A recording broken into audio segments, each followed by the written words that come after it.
Hello, I'm Keith Milward, and welcome to my world of theatre and entertainment. Weekly, I'll be updating you with productions that are going on locally, as well as productions that are visiting the area. We'll update you on musicals and plays and concerts. And we are thrilled today because we have our special guest, Scott Jones from the Phantom of the Opera and its Stars Musical Theatre Company are presenting this epic show. My goodness, it's going to be a wonderful chat. So it's great to have Scott with us. And Scott, how do you feel the show is coming along? You've got 2 more rehearsals and you're in on Tuesday? Tuesday, we are in on Tuesday, and my goodness, Keith, we are absolutely thrilled with where we've come from, because it's been a strong 9 months. It's been very, very strong, and our cast have just been absolutely unbelievable. They've been so humble, especially our production team with Logan Burrows and as choreographer. Took his time, took his time, and really patient with the girls, because a lot of our cast weren't ballet dancers. Oh my goodness. So they weren't ballet dancers, and for him to teach at such a young age as well, because he is the baby of the group. Oh my gosh. Well, we call him the baby of the group, but he is very, very adult in the way he is, and the way he studies himself, asserts himself, should I say. But he is a gentleman, an absolute gentleman, and playing the role of Monsieur Firmin as well. He's playing one of the managers of the Opera Populaire. He's grown to everybody. He's really grown up as a person. He's come out of his shell, and he's absolutely... Well, that's great to hear, and I do feel that with theatre, it's so good for us all that it increases our confidence. Oh, 10%. And of course, with your good self, you know, you've been with Stars Musical Theatre Company for how long?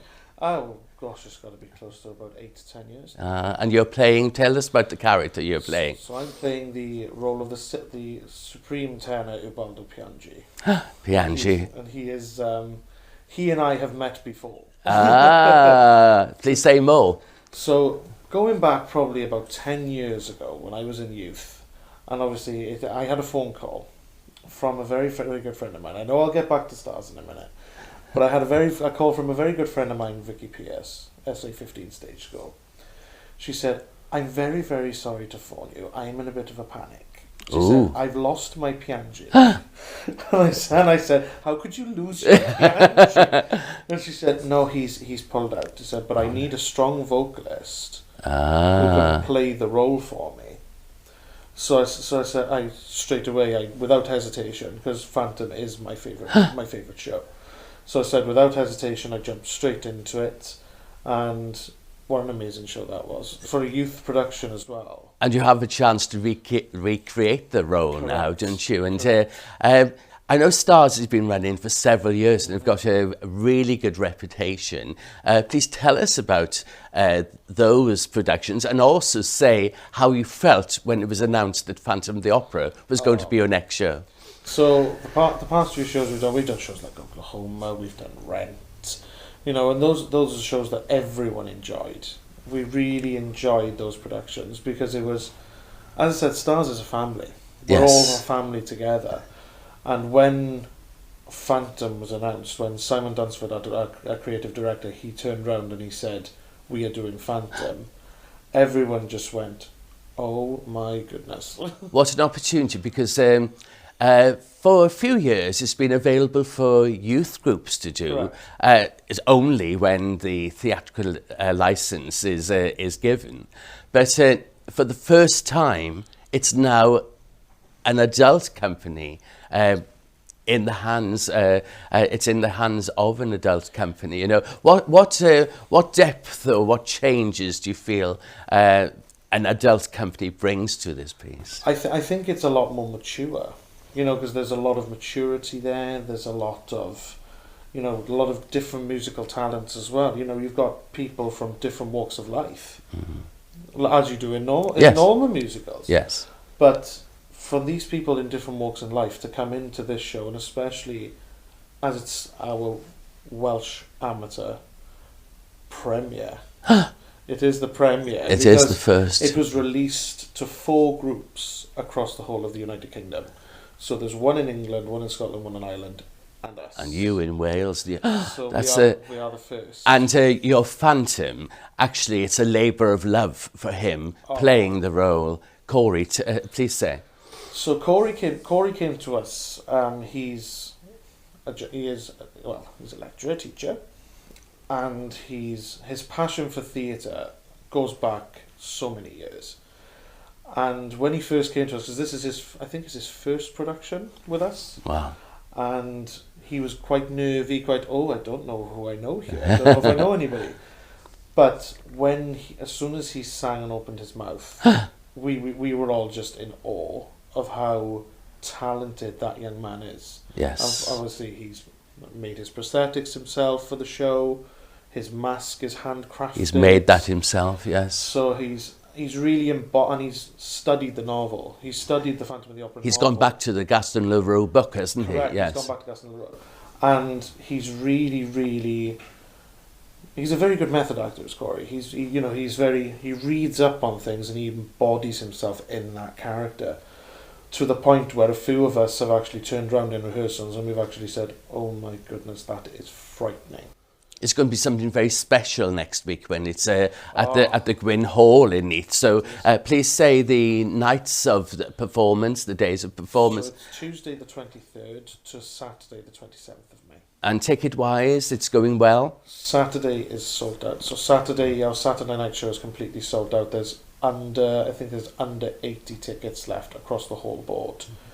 And I personally, whilst I'm here, I want to thank every single one of you for supporting us and coming down to see us, because especially yourself, Keith. Well, it's you're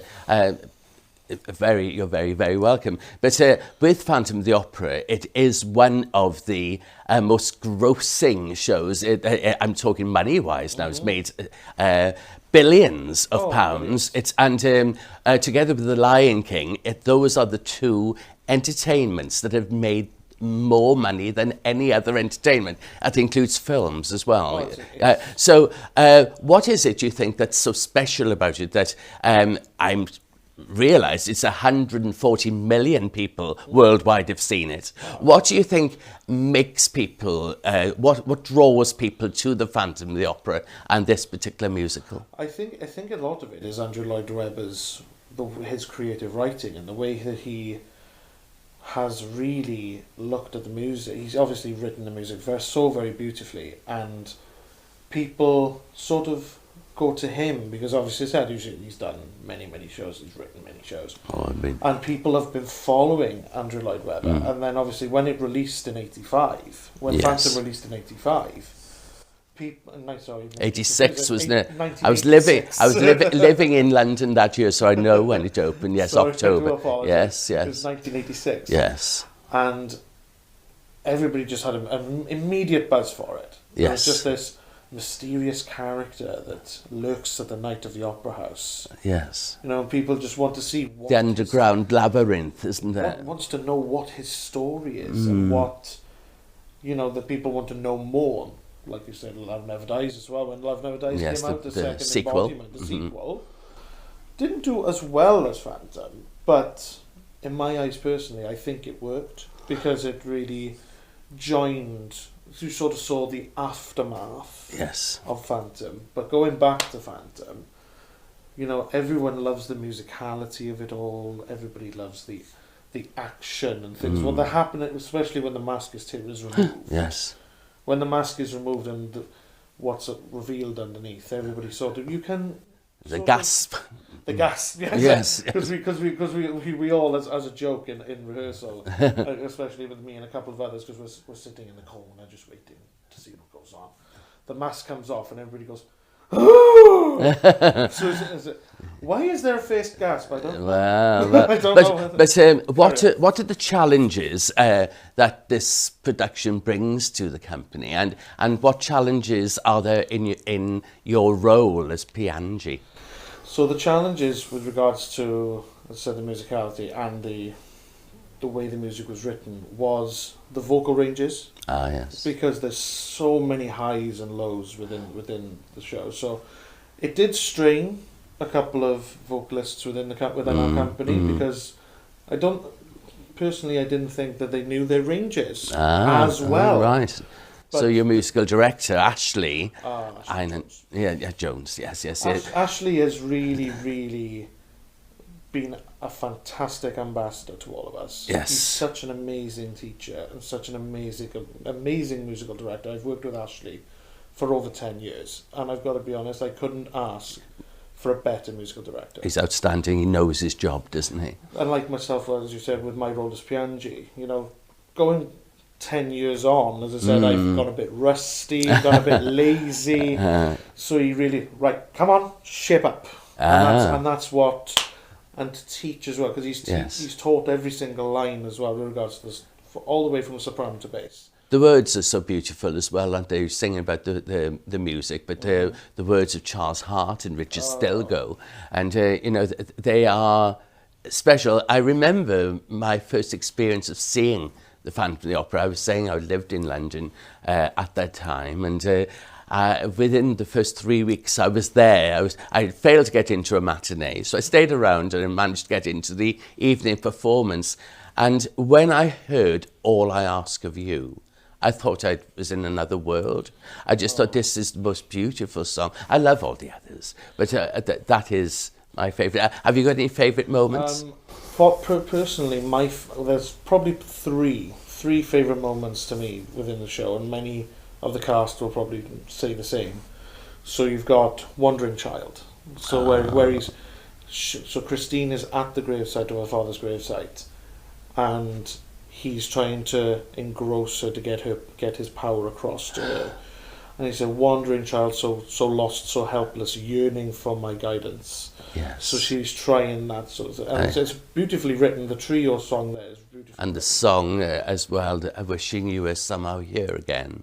That is my favourite song of the show. That is. And our Christine, Hannah Vickers, I did say to her last rehearsal, because I heard her singing it and I brought a tear to my eye because of how passionately she sings that song.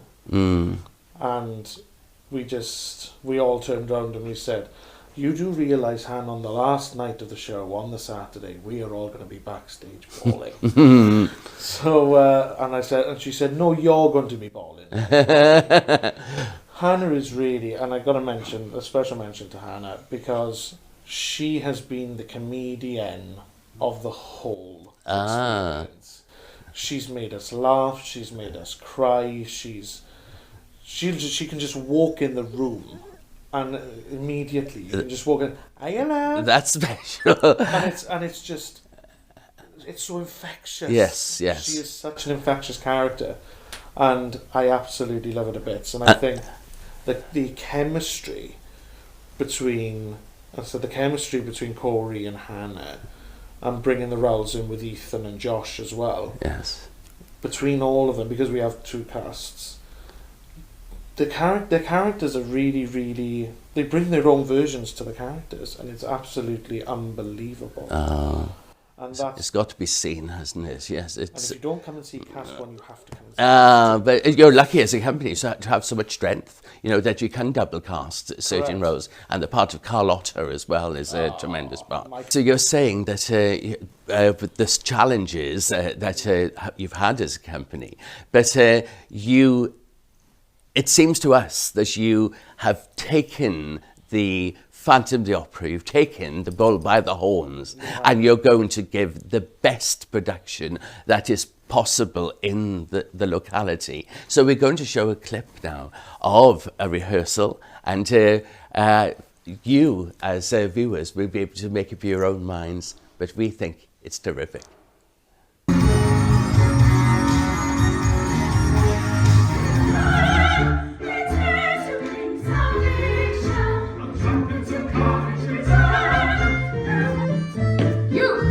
Daaé, concentrate, girl. Daaé, curiously.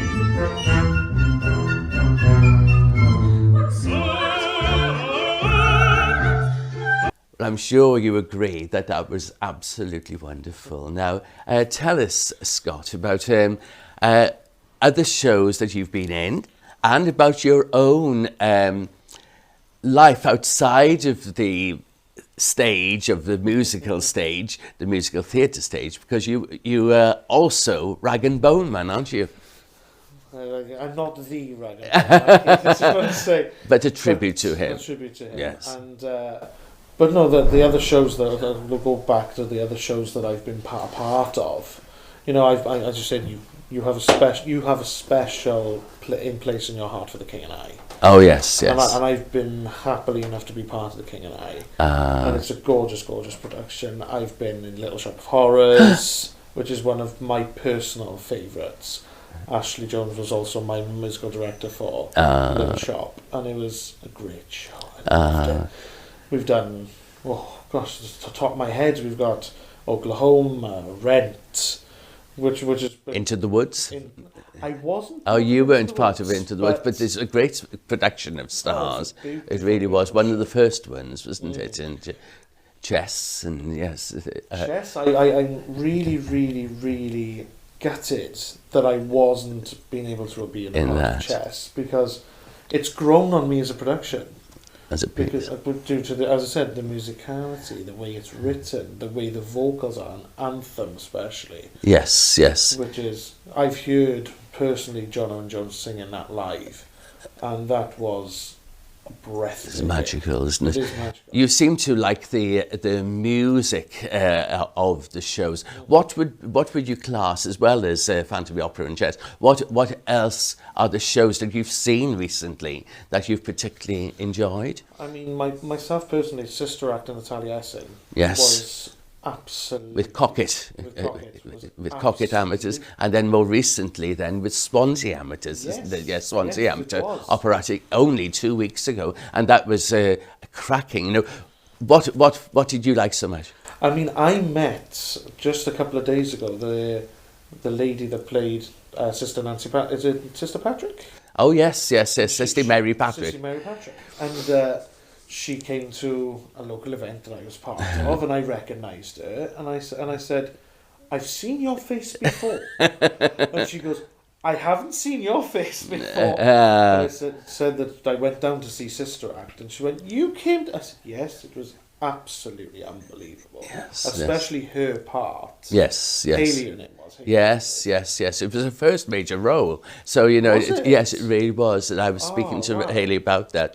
But yes, that was excellent. I've seen Chess within the last few days as well. That was up in Cardiff. It was at the Paget Rooms in Cardiff with Penarth Operatic and Dramatic Society, and it was off the scale. It was just amazing. So there's such a hotbed. South Wales has so much talent. Agreed. And there seems to be so many people with such a high standard. You wonder if there's enough societies for them all, you know. But what shows in the London's West End or Cardiff, what ones are you looking forward to seeing? Well, I am planning to go up and see... Well, obviously, we are performing Phantom, but I am trying to prepare myself to go and see Phantom live in the West End, because it would be the second time of me going to see Phantom live on stage. But then Wicked is another one, which I do like. My sister loves it. My sister loves Wicked. But there's a lot, as you said, Keith, there's a lot of productions now coming to the West End and being released to other adult societies. You know, you've got Kinky Boots. Massive audience puller. Yes, it's going to be done quite soon by Melin Cruthyn amateurs. But we are lucky because we've got the Grand Theatre in Swansea. They are soon to be doing Rock of Ages. And they're also doing Buddy, the Buddy Holly story, within the next 2 months. And also we've got the Arena, and of course just up the road we have the Wales Millennium Centre, which I feel is like a West End theatre that's in Cardiff, but we're lucky that at that West End theatre it has all different shows that have played London's West End, you know. So we don't have to go further than South Wales to see the very best of productions. Correct. And with the Wales Millennium Centre, within the next few weeks, Currently, it's Charlie and the Chocolate Factory. Next week, The Commitments, and then the play, The Ocean at the End of the Lane. So many things, and we'll keep you updated as the weeks go on, and we'll let you know what's going on concerts, theatres, and plays, musicals. Keep watching Swan TV.